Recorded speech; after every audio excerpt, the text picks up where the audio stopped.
Rekaman kamera pengawas menangkap momen-momen terakhir Hannah Cornelius dan temannya mengucapkan salam perpisahan untuk berpamitan pada malam itu.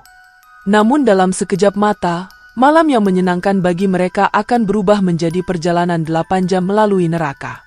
Hannah Cornelius, seorang wanita muda baik hati yang tidak pernah mementingkan diri sendiri, memiliki masa depan cerah, namun hidupnya berakhir dengan sangat menyedihkan. 4 orang pria menyerbu mobilnya setelah dia memberi tumpangan pulang kepada temannya. Mereka menyeringai dan meminta Hannah berkendara menuju ajalnya.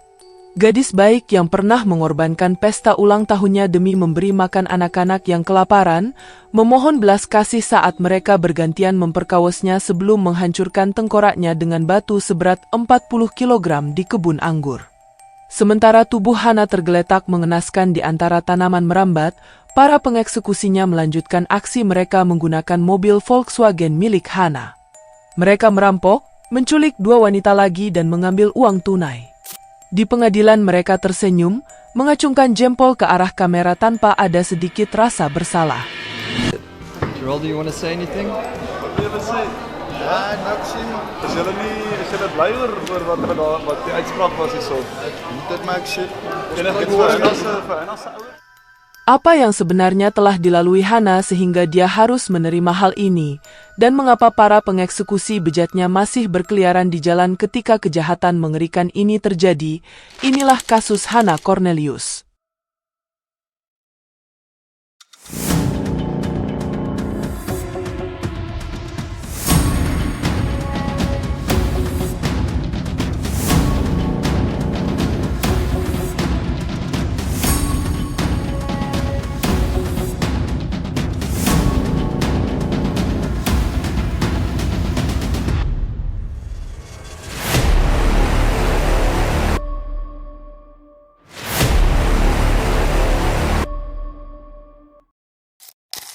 Hannah Cornelius lahir di kota Stellenbosch di Afrika Selatan pada tanggal 12 Februari 1996 dari pasangan William dan Anna Cornelius.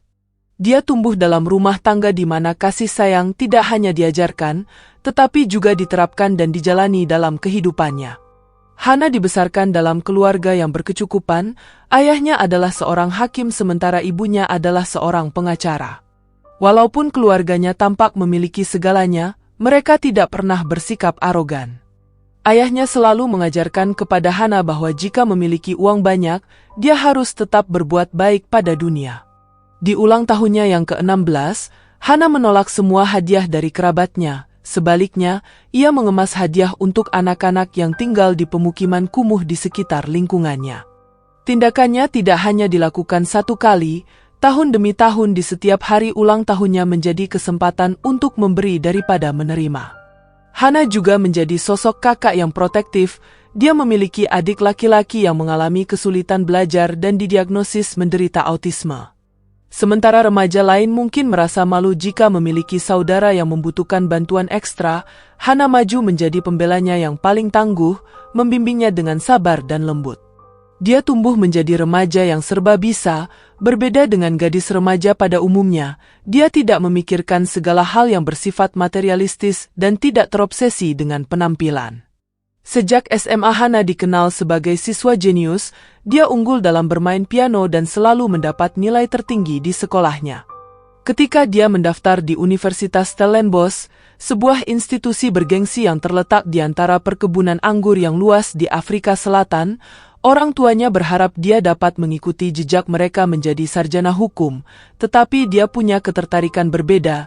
Hannah memilih mempelajari humaniora dengan mengambil jurusan bahasa, sastra dan filsafat. Dalam masa studinya dia berkembang sangat pesat, menjadi siswi yang berprestasi, mahir bermain piano serta unggul dalam drama. Walaupun di tengah kesibukannya, dia masih menyempatkan diri untuk menjadi sukarelawan di tempat perlindungan hewan di Cape Town, ibu kota Afrika Selatan yang jaraknya sekitar 50 km dari Stellenbosch. Karena Hannah sering berpergian untuk aktivitas relawan, neneknya yang berusia 90 tahun memberikan mobil Volkswagen City miliknya. Hannah memiliki kepribadian yang ingin tahu dengan dorongan untuk belajar tentang dunia dan orang-orang di sekelilingnya. Saat di universitas dia merasa sangat mudah untuk berteman, dia selalu mengajak orang berbicara karena keinginannya untuk membantu orang lain sehingga lingkaran persahabatannya terus tumbuh. Hannah selalu membantu orang-orang di sekelilingnya termasuk salah satu temannya, Jesslyn Marsh, sesama mahasiswa yang belajar teologi di universitas yang sama. Jesslyn memiliki kemiripan dengan Hannah, seorang mahasiswa yang berdedikasi tinggi, pekerja keras, sehingga dia memiliki hubungan baik dengan Hannah layaknya seorang sahabat. Hannah selalu membantu Jesslyn dalam studi, dan Jesslyn akan selalu membalas budi. Tidak ada perasaan romantis di antara keduanya, mereka hanya berteman baik satu sama lain. Namun kebaikan hati Hannah yang luar biasa, membawanya pada akhir yang tragis. Bagaimana hal terburuk bisa terjadi pada orang terbaik sekalipun, tidak ada logika di dalamnya. Tidak ada keadilan, hanya kenyataan pahit bahwa belas kasih Hannah membawanya ke dalam kegelapan yang tak layak diterima manusia manapun. 2017 Hannah dan Jesslyn memasuki tahun kedua di universitas. Jumat malam 26 Mei 2017, setelah seminggu penuh belajar, keduanya memutuskan untuk pergi minum-minum bersama teman-teman mereka. Malam berlalu seperti biasa, hanya momen menyenangkan, minum, tertawa dan bermain domino. Percakapan mengalir seperti biasa sampai hari Jumat perlahan berubah menjadi dini hari Sabtu tanggal 27 Mei. Mereka memutuskan untuk mengakhiri malam itu setelah jam sudah hampir menunjukkan pukul 3 dini hari. Tapi pada saat itu Jesslyn tahu bahwa jalan-jalan di Stellenbosch adalah tempat yang berbahaya bagi seorang gadis untuk berjalan pulang sendirian. Sebagai teman yang baik, dia menawarkan untuk mengantar Hannah pulang ke rumahnya yang tidak jauh dari asramanya sendiri. Namun kemudian Hannah juga punya pemikiran serupa, bagaimana dengan keselamatan Jesslyn yang harus pulang sendiri ke asramanya hanya dengan menggunakan skateboard pada jam 3 dini hari. Hannah menawarkan untuk mengantarnya pulang menggunakan mobil Volkswagen pemberian neneknya, tetapi Jesslyn mencoba memberitahu Hannah bahwa dia akan baik-baik saja berlayar pulang dengan skateboard miliknya. Sebagai gadis yang selalu memperhatikan orang lain, Hannah tentu saja tidak mau dan bersikeras akan mengantar temannya itu sampai ke asramanya. Namun kebaikan yang sederhana dan penolakan untuk membiarkan seorang teman mempertaruhkan keselamatannya akan membuat Hannah kehilangan segalanya. Pada pukul 3:23 pagi, kamera pengintai menangkap mobil Volkswagen milik Hannah berhenti di dekat asrama Jesslyn. Mereka parkir di sepetak rumput kecil, sedang mengobrol dan mengucapkan selamat tinggal, tetapi mereka tidak menyadari ada 4 orang pria yang lewat. Sementara Hannah dan Jesslyn duduk di mobil sambil mengobrol, di luar, keempat pria itu berputar kembali untuk mengamati kendaraan itu. Mereka berjalan secara perlahan, bersembunyi di balik mobil berwarna putih yang sedang terparkir di samping mobil Hannah, menunggu momen untuk melakukan sesuatu yang buruk. Tak lama kemudian mereka menyergap, seseorang memasukkan tangannya melalui jendela, mengarahkan obeng ke dada Hannah, sementara yang satu mendekati Jesslyn dengan membawa pisau dan 2 lainnya menghampiri bagian belakang mobil. Hannah dan Jesslyn terjebak ketika keempat pria itu memaksa masuk ke dalam kendaraan untuk mencari kunci mobil. Hannah yang mencoba melindungi mobil kesayangan neneknya telah menyembunyikan kunci mobilnya, tetapi keempat pria itu mengancamnya dengan sangat keras. Dengan rasa putus asa, Hannah mengatakan ambil saja semua yang ada dan tinggalkan saja mobilnya, karena itu adalah pemberian dari neneknya. Mereka kemudian mengambil ponsel dan dompet, namun Hannah tidak membawa apa-apa selain ponsel, dan mereka hanya menemukan 40 rands atau sekitar $2,5 dari dompet Jesslyn yang mungkin membuat mereka semakin kesal, dan tidak ada yang dapat menghentikan niat jahat mereka. Keempat pria tersebut adalah Vernon Whitboy, Geraldo Parsons, Nashville Julius, dan Eben van Nieker. Nashville Julius pergi dengan membawa handphone milik Jesslyn dan uang 40 rands, namun 3 lainnya akan melanjutkan perbuatan mengerikan terhadap Hannah dan Jesslyn yang tidak pernah terbayangkan. Orang-orang biadab itu membawa mobil Hannah keluar dari Stellenbosch, dengan Hannah yang terhimpit di antara Vernon dan Parsons di kursi depan, dan Jesslyn terjebak di belakang bersama Eben. Dalam perjalanan, mereka memaksa Jesslyn masuk ke dalam bagasi, mengambil sepatu dan jaketnya, sementara Hannah masih di dalam mobil bersama ketiga pria, menatap lurus ke depan, mencoba tetap tenang dan patuh. Pada pukul 4:34 pagi, kamera pengintai menangkap gambaran mobil di pom bensin, di mana Vernon mencoba menarik uang dari rekening Cheslin menggunakan kartu ATM-nya, tetapi nomor PIN-nya salah karena Cheslin telah memberi mereka nomor palsu, sehingga membuat mereka bertambah marah. Selama 1 jam, para lelaki itu berkeliling mengambil dan mengantar barang haram, dan Hana tetap diam ketakutan saat orang-orang asing itu membicarakan nasibnya seolah-olah dia tidak ada di sana. Pada pukul 5:30 pagi, mereka berhenti di pinggiran Kraftorian, mengatakan kepada Hana bahwa mereka hanya ingin istirahat merokok. Para pria itu juga memberitahu Hana bahwa mereka akan segera mengembalikan mobilnya, lalu membiarkannya pergi ketika mereka sudah sampai di tempat tujuan, tetapi itu semua hanya kebohongan. 2 pria menarik Cheslin keluar dari bagasi, memaksanya berjalan ke semak-semak lalu menyuruhnya berbaring tengkurap di tanah. Mengetahui apa yang akan menimpa dirinya, Cheslin hanya bisa memejamkan mata, berdoa dan memohon ampun kepada Tuhan atas apapun yang pernah dia lakukan semasa hidupnya. Kedua pria itu kemudian menghantam kepala Cheslin berulang kali dengan menggunakan batu bata, lalu meninggalkan tubuhnya yang sudah terbaring mengenaskan. Ketika kedua pria itu kembali ke mobil, Hana menanyakan apa yang terjadi pada Cheslin. Mereka menjawab bahwa mereka telah mengikatnya. Hana mencoba mempercayai mereka, tetapi apa yang terjadi selanjutnya bukan hanya kekerasan, tapi juga tindakan yang lebih mengerikan. Pagi hari sekitar pukul 7, mereka membawa Hana ke fasilitas paintball yang terbengkalai. Tempatnya sepi, tidak ada orang di sana, hanya suara serangga yang terdengar di tempat itu. Di sana mereka mengonsumsi barang haram sambil menyiksa Hana, lalu bergantian memperkaosnya satu demi satu. Mereka melihat Hana bukan sebagai manusia, melainkan hanya sesuatu yang bisa dipakai lalu dibuang.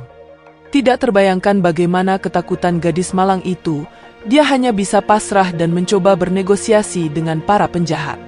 Hana memohon dan mengatakan kepada mereka bahwa dia tidak akan memberitahu siapapun jika mereka membiarkannya hidup. Dia juga menjanjikan akan memberi mereka uang yang tersisa di rekeningnya. Mereka kemudian berkendara ke kebun anggur dan Hana kini berada di dalam bagasi. Ketika mereka membukanya, Hana menolak untuk keluar. Dengan tenaga yang tersisa, dia berpegangan erat pada mobilnya dengan putus asa. Salah satu pria kemudian menusuk lehernya dengan obeng, menariknya keluar lalu melemparkannya ke tanah. Satu pria menemukan batu seberat 40 kg, dalam satu pukulan telak mereka mengakhiri hidup Hana Cornelius. Saat itu belum tengah hari tanggal 27 Mei, Hana telah melalui sekitar 8 jam penahanan, teror dan kekerasan sebelum kehilangan nyawanya. Namun para pria itu belum selesai dengan kejahatannya, mereka pergi menggunakan mobil Hana dan melanjutkan aksinya dengan menyerang 2 orang lagi di hari yang sama. Mereka merampok dan menculik 2 wanita, memaksanya masuk ke dalam mobil sementara mereka menarik 3.000 rands dari rekening korban. Dalam rekaman kamera pengawas di ATM, mereka berekspresi tampak dingin, tenang dan tersenyum, seolah-olah mereka tidak baru saja menghabisi nyawa seorang wanita muda beberapa jam sebelumnya. Saat tubuh Hana masih terbaring tidak bernyawa di kebun anggur, Cheslin Marsh masih berjuang demi hidupnya. Meskipun menerima beberapa luka pukulan batu bata di kepala, dia secara ajaib masih hidup. Pikirannya masih jernih dan tidak mengalami lupa ingatan. Bingung dan berlumuran cairan merah, dia mulai berjalan dengan sempoyongan tanpa menggunakan alas kaki. Keadaannya sangat parah, tengkoraknya retak, otaknya cedera dan satu telinga tidak akan pernah mendengar lagi. Dia berjalan memanjat tembok, berjalan terhuyung-huyung melewati ladang dan akhirnya mencapai sebuah rumah di mana sepasang suami istri melihatnya. Awalnya mereka terkejut dan takut, karena pemandangan horor yang tampak dari tampilan Cheslin. Namun karena tidak punya pilihan, mereka pun menelpon polisi dan meminta bantuan. Di rumah sakit, Cheslin menceritakan kepada polisi semua yang dapat diingatnya. Dia menceritakan penyerangan, perampokan dan penculikan yang telah mereka alami. Dia bertanya tentang Hana sambil berdoa agar dia ditemukan dalam keadaan hidup, tetapi sayangnya Hana sudah tiada. 2 teknisi pompa telah menemukan jasadnya pada pagi itu. Mereka sedang bekerja di sebuah pertanian di Stellenbosch dan telah meletakkan sebuah batu besar di atas lubang yang mereka gali untuk menandainya. Namun ketika mereka kembali, mereka mendapati batu itu telah dipindahkan dan di dekatnya terdapat tubuh Hana setengah tanpa busana, tergeletak tidak bergerak. Batu yang menutupi lubang tersebut telah digunakan untuk mengakhiri hidup gadis itu. Pencarian pelaku pengeksekusian Hana dengan cepat diintensifkan. Pada jam 2 siang tanggal 28 Mei, hanya 24 jam setelah penculikan, petugas yang menyamar melihat Volkswagen biru milik Hana. Mereka mengikutinya, meminta bantuan dan pengejaran pun terjadi. Pengejaran berakhir ketika mobil terpojok di sebuah pertanian pribadi. Vernon dan Parsons mencoba melarikan diri, bahkan satu dari mereka melompat ke sungai tetapi keduanya berhasil ditangkap. Selama interogasi mereka saling menunjuk, menuduh satu sama lain. Namun polisi tahu lebih banyak dan dalam beberapa hari keempat pria itu ditahan. Penangkapan yang cepat seharusnya menghibur keluarga Hana karena keadilan akan ditegakkan, tetapi tidak ada yang dapat mengembalikan putri mereka atau meringankan beban kesedihan yang tak tertahankan. Pria-pria yang menghancurkan masa depan cerah Hana dengan kekejaman yang begitu luar biasa, ternyata merupakan sekelompok geng yang sudah terbiasa melakukan tindak kejahatan. Vernon Witbooi memulai karir kriminalnya saat berusia 15 tahun. Ia telah dihukum lebih dari 10 kali atas kasus pencurian, pembobolan dan perampokan. Geraldo Parsons bahkan Eben van Niekerk memiliki jejak kriminal yang serupa, namun baru kali ini mereka melakukan tindakan yang lebih keji seperti penghilangan nyawa serta pemerkosaan. Ini adalah suatu perkembangan buruk yang mengerikan dari manusia, yang telah menanamkan sifat kekerasan dan tidak peduli terhadap penderitaan seseorang. Tato yang tergambar di tubuh Parsons dan Vernon menunjukkan kisah kelamnya. Mereka memiliki simbol 28, sekelompok geng penjara terkenal yang beroperasi di Western Cape. Dikenal sebagai geng prajurit, 28 geng bertanggung jawab atas perkelahian dan pengeksekusian dalam hierarki penjara. Gambaran wanita tanpa busana dan kalimat seperti haus akan kekerasan menghiasi kulit mereka, menjadi bukti visual kesetiaan mereka terhadap budaya yang mengagungkan kekerasan dan merendahkan martabat wanita. The Numbers Gang mempromosikan pandangan dunia yang sangat mendiskriminasi perempuan, menganggap wanita hanya sebagai objek yang bisa digunakan dan dibuang sesuka hati. Hal ini menjelaskan bagaimana manusia-manusia tersebut dapat melakukan perbuatan keji tanpa rasa bersalah. Ibu Cheslin tidak dapat membayangkan apa yang Hana dan putranya telah lalui. Sambil menangis dia menyampaikan kata-kata yang menyayat hati. Wat 'n tipe mense. Doen dit aan iemand anders. Hy het ons niks vir julle gemaak nie. Namun apa yang terlihat di pengadilan, mereka hanya menunjukkan sikap yang lebih memuakkan. Dalam pengakuan mereka, masing-masing pria berusaha menghindari tuduhan dan saling menyalahkan satu sama lain. Vernon Witbooi mengklaim bahwa dia ada di sana hanya mengambil uang dan tidak berpartisipasi dalam pemerkosaan atau penghilangan nyawa. Geraldo Parsons mengakuinya, tetapi dia menyalahkan korban karena telah menipunya dengan nomor PIN palsu yang membuat mereka semua menjadi marah. Bahkan Eben van Niekerk menyatakan bahwa dia hanya melaksanakan perintah karena takut pada para pria yang lain dan bertindak di bawah tekanan. Namun dari semuanya tidak ada yang meminta maaf dengan tulus, hanya alasan agar mereka bisa menghindari hukuman yang berat. Perilaku mereka selama persidangan membuat keluarga Hana dan Cheslin semakin patah hati dan muak. Mereka tersenyum, tertawa, bahkan bercanda sepanjang proses peradilan tanpa menunjukkan sedikit pun rasa penyesalan atas kehidupan yang telah mereka hancurkan. Geraldo, you want to say anything? Wat wil jy sê? Ja, niks nie. Is julle bly oor wat die uitspraak was hierso? Dit maak shit. Enigiets vir Hana se ouers enigiets? Ja, seker, sorry. Is jammer vir wat jy baie jammer. Baie jammer. Maar is Bietjie gebeur. is 'n bietjie laat. Ja. Jammer. Mereka bukanlah orang-orang yang melakukan kesalahan karena mabuk atau kehilangan kendali sesaat. Mereka adalah predator yang melihat kelemahan lalu menerkam. Manusia-manusia ini tidak terlahir sebagai penjahat, mereka berkembang tahap demi tahap dalam sistem Afrika Selatan yang bobrok.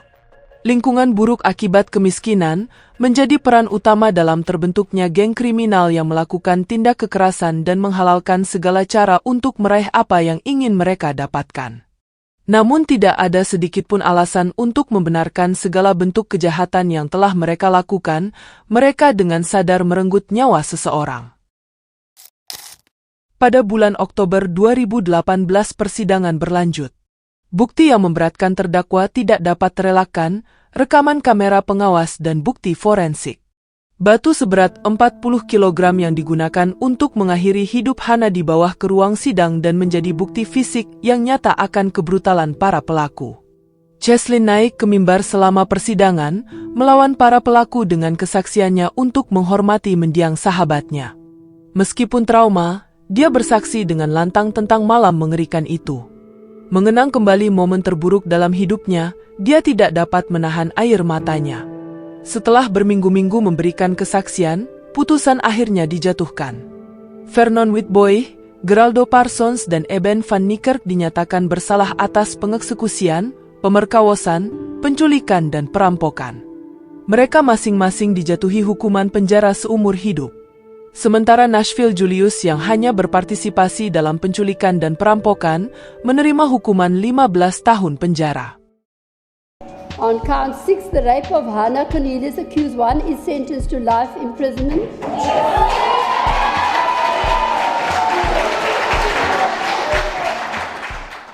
Semua orang yang menghadiri sidang bersorak untuk Hannah Cornelius. Namun semuanya tidak sama lagi bagi keluarganya. Ibu Hannah tidak ada pada hari persidangan saat itu. Pada bulan Maret 2018, 6 bulan sebelum hukuman dijatuhkan pada para terdakwa, Ibu Hannah ditemukan tewas mengambang di perairan Samudra Atlantik. Meskipun dianggap sebagai kecelakaan, ayah Hannah yakin bahwa istrinya sudah menyerah terhadap semuanya. Kepergian Hannah menghancurkan hidupnya hingga tak dapat diperbaiki. Ia tidak lagi memiliki kekuatan fisik maupun mental yang cukup untuk bertahan dalam kesulitan yang telah dialaminya. Menurut ayah Hannah, ibunya sudah menyerah dan tidak sanggup menanggung beratnya beban atas kepergian putrinya yang begitu sadis. Adik laki-laki Hannah juga tidak dapat memahami tentang kepergian kakak perempuannya. Setiap malam dia memandang foto Hannah yang terbingkai dan bertanya kepada ayahnya kapan dia pulang. Pada tahun 2022, ayah Hannah juga meninggal dunia setelah berjuang melawan kanker. Kerabatnya mengatakan bahwa patah hati akibat kehilangan putrinya menyebabkan fisiknya tidak kuat untuk bertahan. Namun di tengah tragedi yang menyedihkan, ada secercah kecil harapan. Cheslin Mars yang telah mengambil istirahat untuk pemulihan, kini kembali belajar. Ia beralih dari teologi ke hukum, bertekad untuk membantu korban kejahatan seperti dirinya. Yayasan Hannah Cornelius didirikan keluarganya dan terus bergerak di komunitas kurang mampu untuk membantu kaum muda yang rentan melalui pendidikan, konseling dan bimbingan. Pada hari ulang tahun Hannah, yayasan tersebut membagikan paket hadiah kepada anak-anak di Ocean View, meneruskan kebaikan Hannah dalam memberi. Tindakan kebaikan tidak dapat menghapus kengerian yang telah terjadi. Mereka tidak dapat membawa Hannah kembali atau menyembuhkan luka akibat kepergiannya, tetapi mereka memastikan bahwa warisannya akan tetap hidup dan akan terus dijalankan lewat yayasannya. Kisah Hannah bukan hanya sekedar tragedi, melainkan cerminan yang menggambarkan faktor-faktor sosial yang lebih dalam. Di Afrika Selatan, sekitar 8 wanita dieksekusi oleh pria setiap hari, 5 kali lebih tinggi dari rata-rata global. Pada tahun 2017 sekitar 138 per 100.000 wanita, merupakan angka tertinggi di dunia. Peneliti menemukan bahwa 40% pria Afrika Selatan mengaku memukul pasangan wanitanya, dan 1 dari 4 mengaku melakukan pemerkosaan. Namun angka-angka tersebut hanya sebagian dari cerita, hanya 8% kasus pemerkosaan yang berujung pidana. Banyak korban tidak pernah melaporkan serangan terhadap mereka karena takut akan pembalasan. Kelompok geng yang merenggut nyawa di Afrika Selatan tidak muncul begitu saja. Mereka tumbuh bagaikan rumput liar di tengah-tengah masyarakat karena sistem yang rusak, di mana kemiskinan, sekolah yang gagal, menimbulkan keputusasaan sehingga menciptakan tempat berkembang biak sempurna bagi kekerasan. Di balik tembok penjara, Kelompok geng tidak terrehabilitas dengan baik karena di sana mereka akan berkumpul kembali di dalam tahanan.